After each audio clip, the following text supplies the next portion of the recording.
Hey everyone, welcome back to another video part for this VW restoration. And in this part we'll be focusing on the rear body work. Up until this point we've gotten all the body work done till about the midpoint of the rear wheels. So we just need to finish fixing all the welding and lumpy metal from the wheel well and back, and as well as cleaning out the rust and inside of these vents. So stay tuned. Okay, my first thing I'm going to try to do is, this thing had a massive dip in it. It was about the size of, about that size, and it's in an awkward place there. So I've got my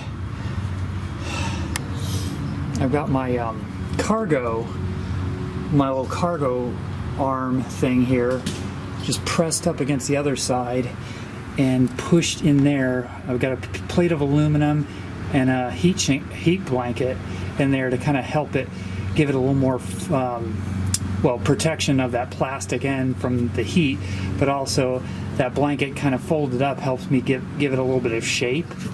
But the best I can do is to have this pushed out a little bit. It's still lumpy right here, but it gives me a little bit to work with there, so I don't have to fill this entire area. I can just fill this little bit of lump right there. I might be able to spoon that out a little bit too. So yeah, I'm going to try heat shrinking that, and then I'll sand this area a little bit better, make sure I get rid of the paint, the yellow paint, and go from there.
it's the next day. I did get a rattle cam primer just to see how it turned out, and it turned out okay. I was able to, I don't know if I can see it on camera, but I was able to get rid of this drastic dip right here that you saw me work on. I mean, this was a pretty big just dip. And so heat shrinking, you know, the typical body work, and I got that out. There's still a lot of issues in the filler that I didn't do great. You can see a line here, you can see some issues here, but the shape is right. I did also notice, I don't know if this will come out on that camera, but this thing was patched in, I believe, or maybe it wasn't. Maybe they just patched around it and they didn't patch this in. But notice that the fender line kind of dips right here, and so that's a problem. It's 2 layers of metal, and I felt like if I was to try to pound that out and get it straight again, I probably would make it worse with my setup. So I decided to leave that as character and just leave it alone. So I will not be addressing that. That's just going to be character. I mean, what bus has perfect bodywork anyway? Come on. There's always going to be a little bit of character on these things. One thing I wanted to address, though, which was my methodology, because I recognize that people might be coming in to any of these videos and not understanding kind of how I'm doing the painting and why I'm doing it the way I'm doing it. I've been reading a lot online about, you know, painting and the types of paints and like cohesion and that kind of thing. And so when someone just comes to my video, they might be like initially shocked at the way I'm doing this, and probably gonna, you know, tell me I'm doing this wrong, and I am doing it wrong, but I'm doing it wrong on purpose. Ideally, if you were gonna do one of these cars and you had access to a reasonably good auto body shop or restoration shop with media blasting capabilities, employees, you know, focused hours of employees on a certain car, and a painting booth, then I would not do this restoration like I'm doing it. Ideally, the way I would do this is I would media blast or strip the entire car in a couple of days down to the bare metal, do the metal work, do some basic filler work, and then prep the metal and then epoxy prime it, right? And get all this done within a week or two. Ideally, that's the best way to do that. Unfortunately, that's not what I have available to me. I don't have extra I don't have employees or helpers. I know occasionally I'll have like Brian or my son or somebody helping me with the car, but for the most part, it's just me. I don't have media blasting capabilities. I don't have a paint booth.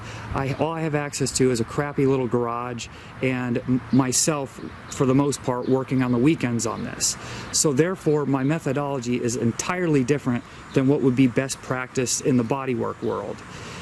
So why am I doing it this way? Why am I epoxy priming it? Well, what's on here is lacquer. The old paint was German lacquer. The primer underneath it was German lacquer as well. It's lacquer primer, lacquer paint.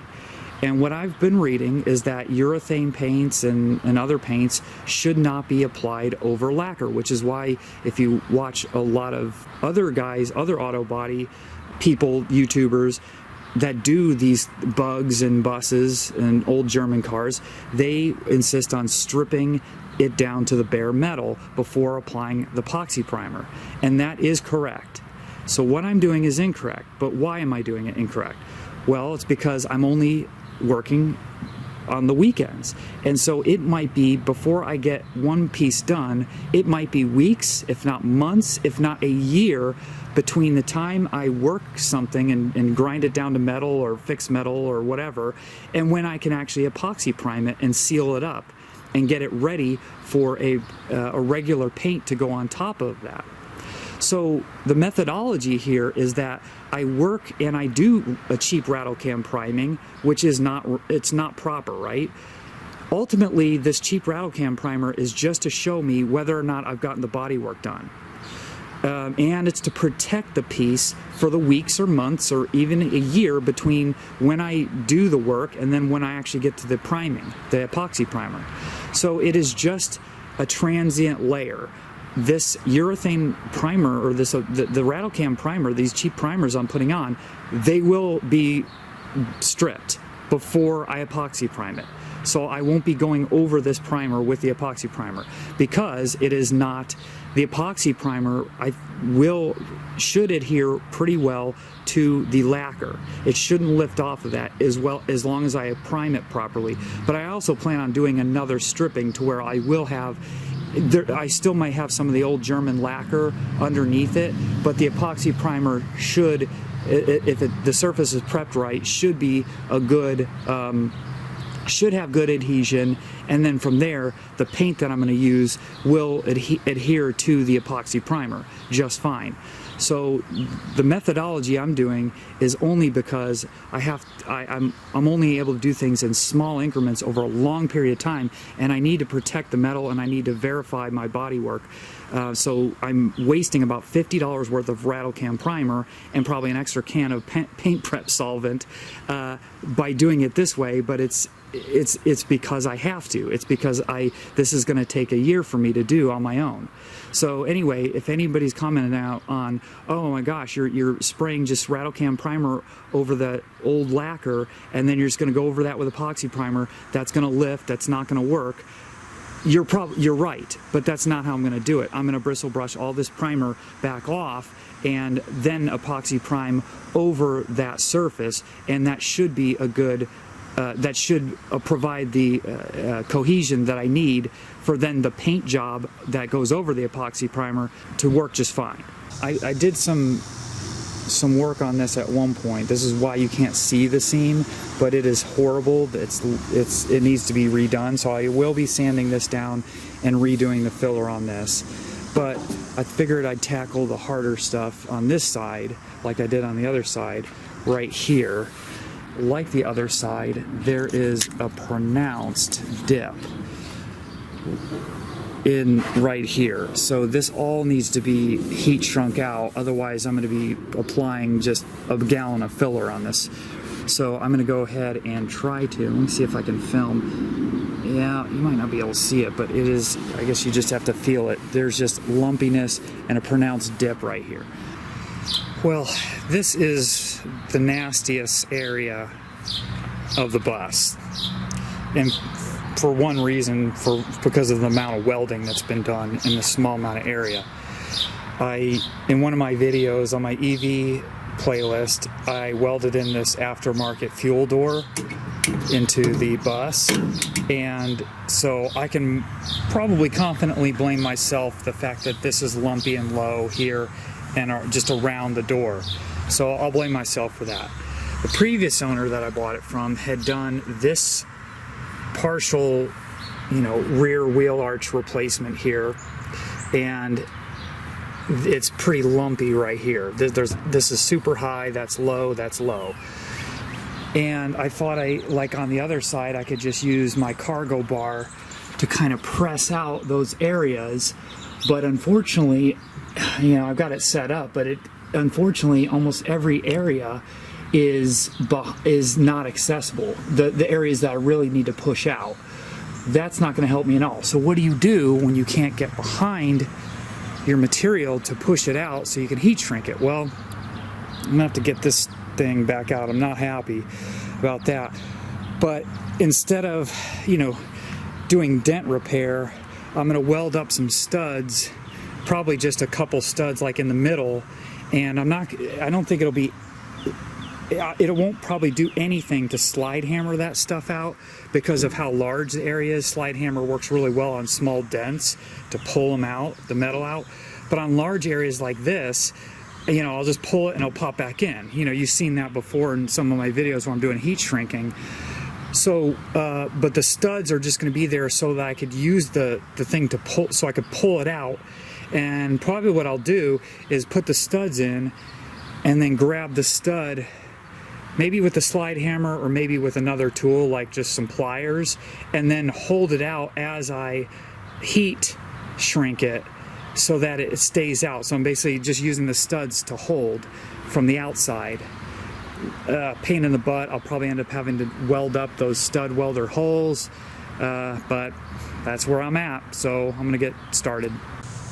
Okay, so I got the stud on there, and what I'm gonna attempt to do is put the slide hammer on, hold it back, and then heat shrink around and try it. Hopefully that will keep it popped out. We'll see. I gotta do this with 2 hands.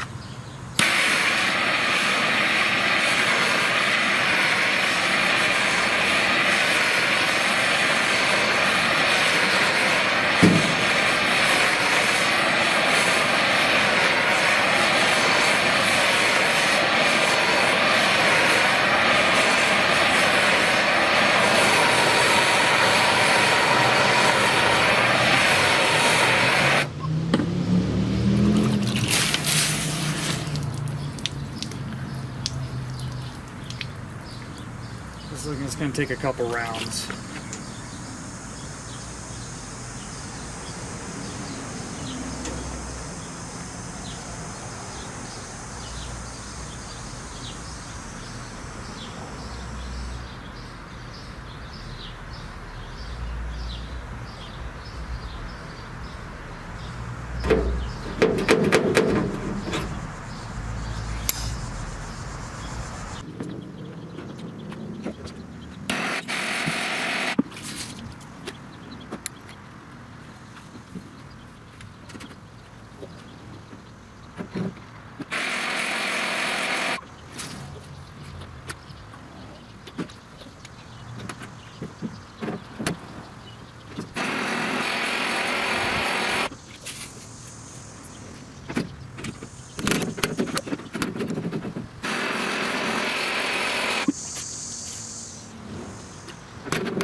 Honestly, I don't think I did much good.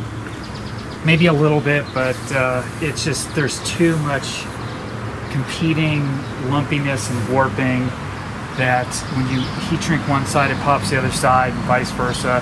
So I cleaned it all up, re-sanded it, took off the studs. Luckily, none of the studs broke through, so I didn't have to weld anything back up with my MIG.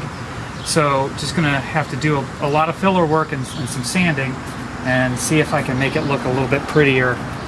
Just be careful. I won't be able to make it look good or perfect, not even close to perfect, but I'll have to just feather my area and my filler because I'll have to leave some low spots in. There's just no way around that. So let's see what I could do with filler. That's my last resort.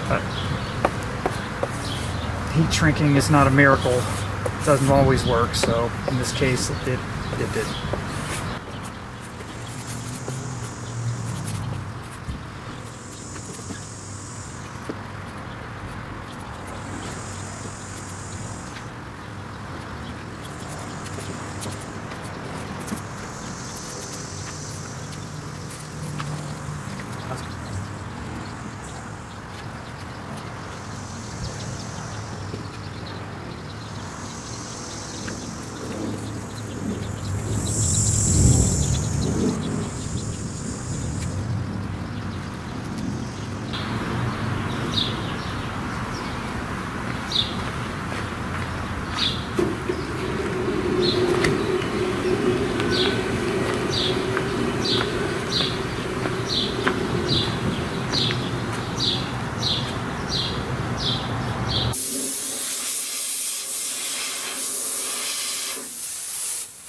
Yeah, I don't know how much you can see, but it's working. Unfortunately, I'm not able to get the tip of my sandblaster in through these gaps, so sort of I can get it through a little bit. If you notice what I was doing, hang on, sorry, stick my light up. Notice what I was doing is I was poking it through as far as I could and kind of doing this number, like and then each one just kind of spraying around. Yeah, so mainly just getting, most of the rust is like right around here and right around here, like especially in that seam. So I was able to get the seam pretty well, so that's good. And then of course I was able to get a little bit better, all these areas within, here. And it looks like I didn't get very well up here now that I'm looking at it without all these glasses on. So I need to get up in here better. And just up at the top a little bit better. There's a little bit of corrosion up there. Sorry, you probably can't see any of this. The sun's behind me. It's hard to see from the viewfinder if this is even in camera. But yeah, it's looking like it's working pretty well. So go one more round on that, and that's good enough, If it doesn't get painted perfectly, that's inside there, so it's not a big deal.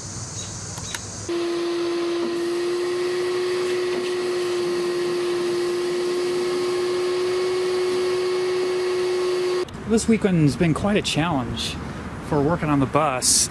I mean, if I was to just get a shot of the sky, you might be like, well, can't beat that. And yeah, you're right. Right now, it's beautiful. A little hot, but it's beautiful, as you can see in the blue sky. But this weekend's been like just random scattered thunder showers. In fact, our power went out earlier this morning for a few hours because we had such strong storms, and now all of a sudden it's just beautiful and dry. That's the way this weekend's been, so it's been a challenge to get out and want to work on this with the threat of rain within 10 minutes at any point in time. But here's a status shot, and I have, this is probably my second layer of glazing, and just trying to build up some low spot. Again, kind of like what I did on the nose, kind of file it all down, see where it's at, guide coat, and just another layer of glazing. I'll probably go over it one more time. This is still a pronounced dip right here, and then there's some high spots and whatnot. So yeah, that's what I've been working on, and almost done with this.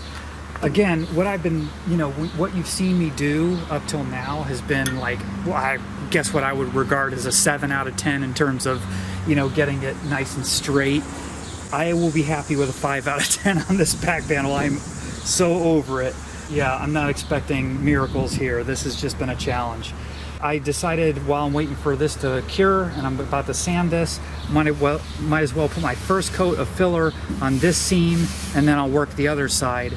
And you can kind of tell from me sanding it down where it's at as far as, there's lumpy spots. It's not just the lap weld seam, it's also lumpiness that was caused from the welding.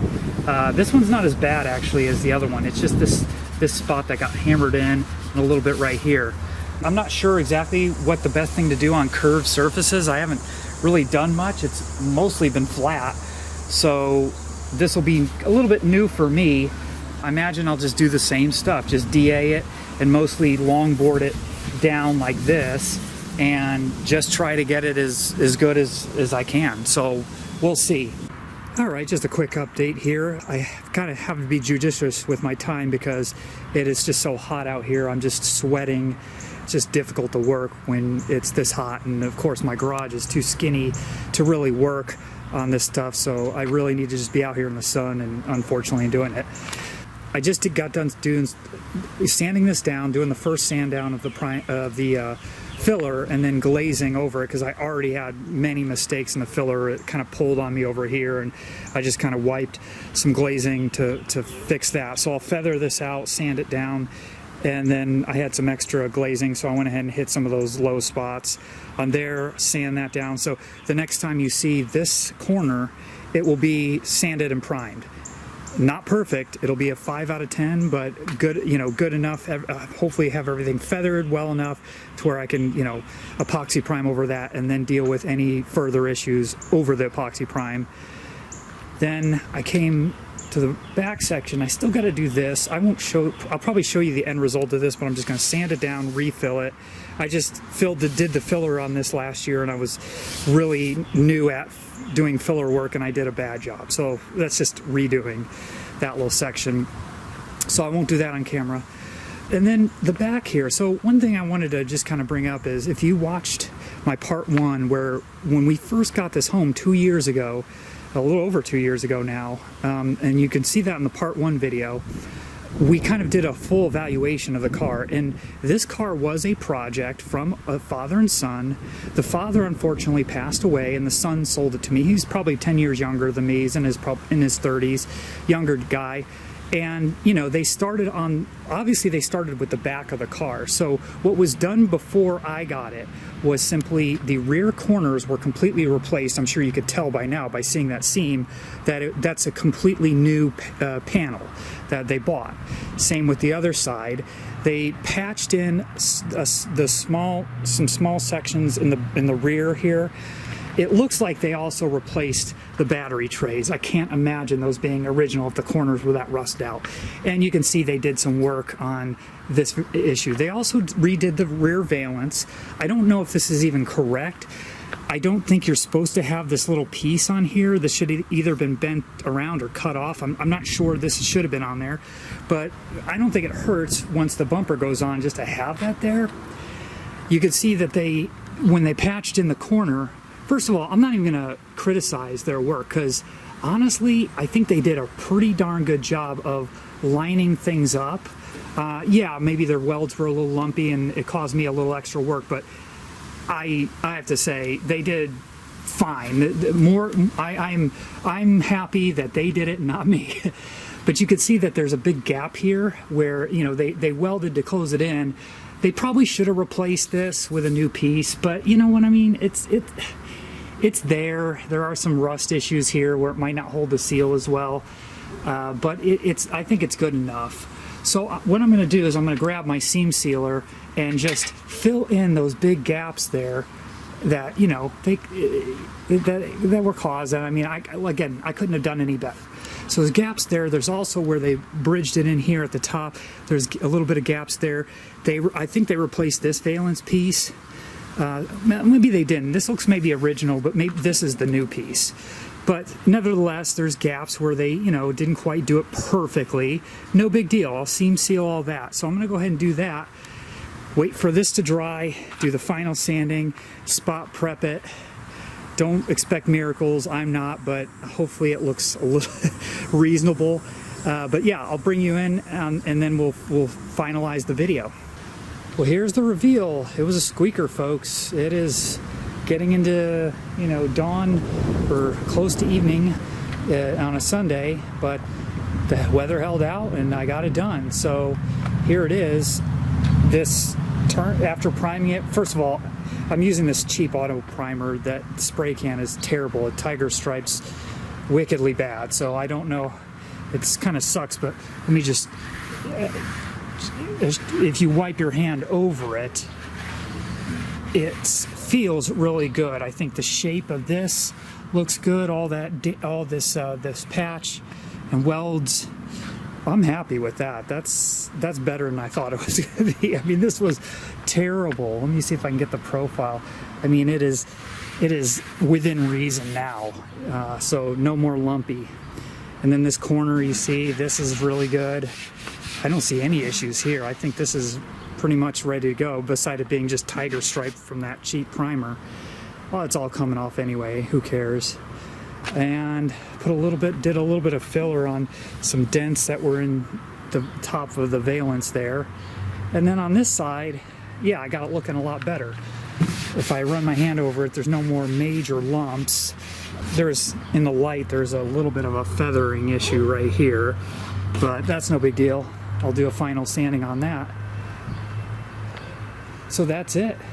We have now completed essentially the primary body work on the entire car.